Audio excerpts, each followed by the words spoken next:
Hello, baseball fans, and welcome to ThinkSlinger.org's somewhat award-winning podcast, The Big Game James Show. I'm your host today, the aforementioned Big Game James, a.k.a. the man with the mic and ruler of absolutely nothing. Today's topic, baseball is dying. A quick gander through Twitter, through Facebook, through all the normal avenues of, dare I say, public information, people from all walks of life are making the dastardly claim that baseball is on its last legs. Well, I'm here today to let you know that these claims couldn't be further from the truth. And I'd also like to provide those who care with a few easily remembered rebuttals. Baseball is not, and I repeat, baseball is not dead. It's not even close. Don't be a buffoon or follow the masses to hell. After all, that's where they play cricket. Okay. I'm kidding about that one. I had to go there. I never claimed I wouldn't interject a little personal humor here and there, but seriously, folks, don't be idiots. Baseball is alive and well, and its popularity is growing. I've heard people complain that baseball is dying because kids don't participate as much as they used to. Since when did participation become a measure of a professional sports popularity or success? Anyhow, not long ago, you could go to any park and it would be full of people playing baseball. And if the diamonds were full, people took to the streets. Now you look around and soccer fields dominate the horizon. They are almost always packed, while baseball fields remain comparatively empty.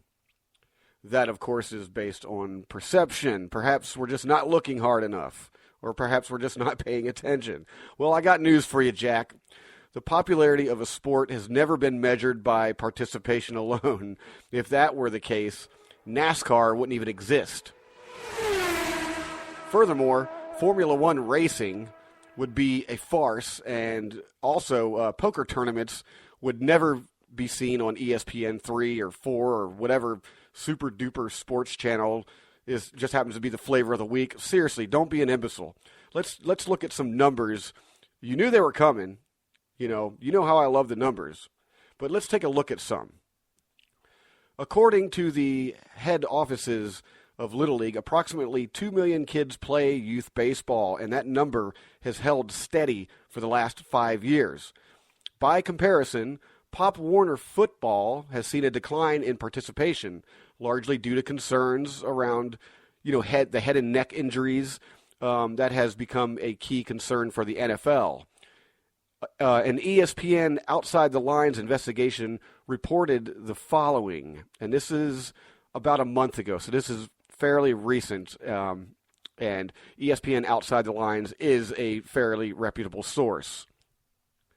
According to data provided to Outside the Lines, Pop Warner lost 23,612 players. It is thought to be the largest two-year decline since the organization began keeping statistics decades ago. Consistent annual growth led to a record 248,899 players participating in Pop Warner in 2010. That figure actually fell to about 225,280 by the 2012 season. That's just a couple of years ago. Seriously, read that again. The record for Pop Warner was 248,899, or roughly 12% of the total number of kids enrolled in Little League. And yet, by measure of national television ratings and per-game average attendance, the NFL sees astronomical numbers compared to Major League Baseball. Again, participation, particularly youth participation, is an absolute, it's just a horrible measure, and it's easily refutable. But MLB's ratings for national broadcasts are declining. I've heard this one too, all over Facebook, all over Twitter. By the way, there's a reason why you have to be credentialed to report the news. Oh, God. I mean, if we left it in the hands of Facebookers, look out. So how do ESPN analysts respond to these rumors that the MLB ratings for national broadcasts are declining? Well, the same way that I do. Come on, man. Seriously, it's TV that has changed, not viewership. Several things have happened with how baseball and television have intersected over the years that speak to how the ratings numbers have changed. The most obvious is the television landscape in the 1960s was far different than it is today. By the last of the 1960s, cable television was available, but the subscribers base was exceptionally smaller, as was the number of channels that were available. Also in the 1960s, 3 networks ruled the sports world: ABC, CBS, and NBC. Baseball was shown approximately once a week on a program titled Baseball's Game of the Week, notwithstanding the regional telecasts on VHF channels. You guys remember those, right? From the old bunny ears.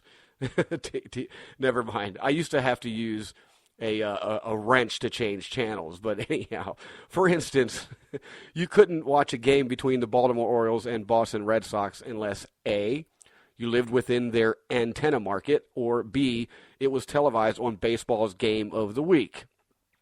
Based on a recent report, there was an average of, check it out, 148 games aired during the regular season on regional sports networks.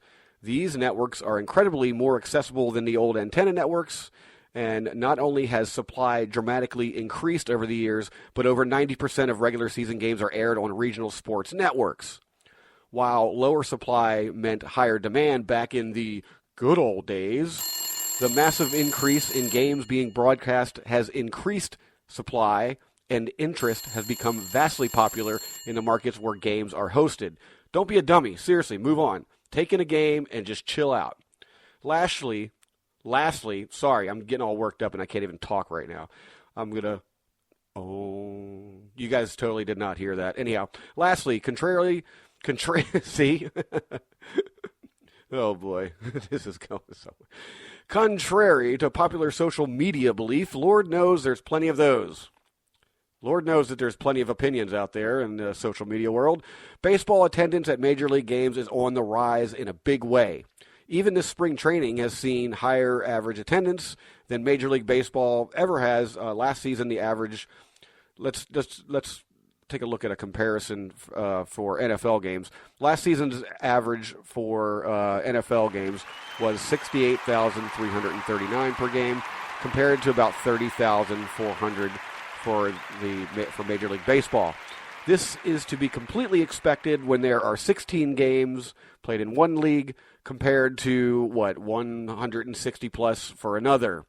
What the NFL garners by lower supply, Major League Baseball sees in terms of blanketing the summer with games.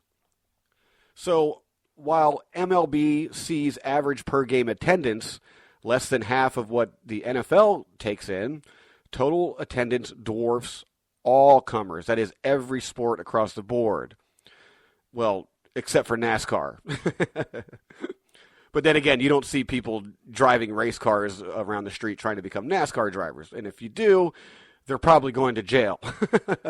Anyhow, the NFL saw total attendance at 17,304,523 for the 2013-14 campaign, while Major League Baseball saw a whopping 73,739,622 for their 2014 regular season that just completed. However, in defense of the NFL, teams play 8 home games versus, 81 enjoyed by their MLB counterparts. So, sure, I mean, one could make the argument there that the MLB just plays way more games. But again, we're talking about supply and demand, and how while the NFL garners viewership by lower supply, the MLB sees it in terms of blanketing the entire summer with games. The bottom line is this: attendance in Major League Baseball compared to the other major sports is exceptionally healthy. The other bottom line, and the bottom line is just the bottom line, the MLB makes money, and they make a ton of it. Baseball is not some industry dangling on the edge of insolvency, and perhaps the insolvency, if any, I argue, is actually coming from those knuckleheads on Facebook. If an industry is dying, it would show in the ledger, period. Last season, Major League Baseball saw gross revenues of over $8 billion. And the exception is the expectation rather, is it will reach $10 billion within a year or two, maybe even this year.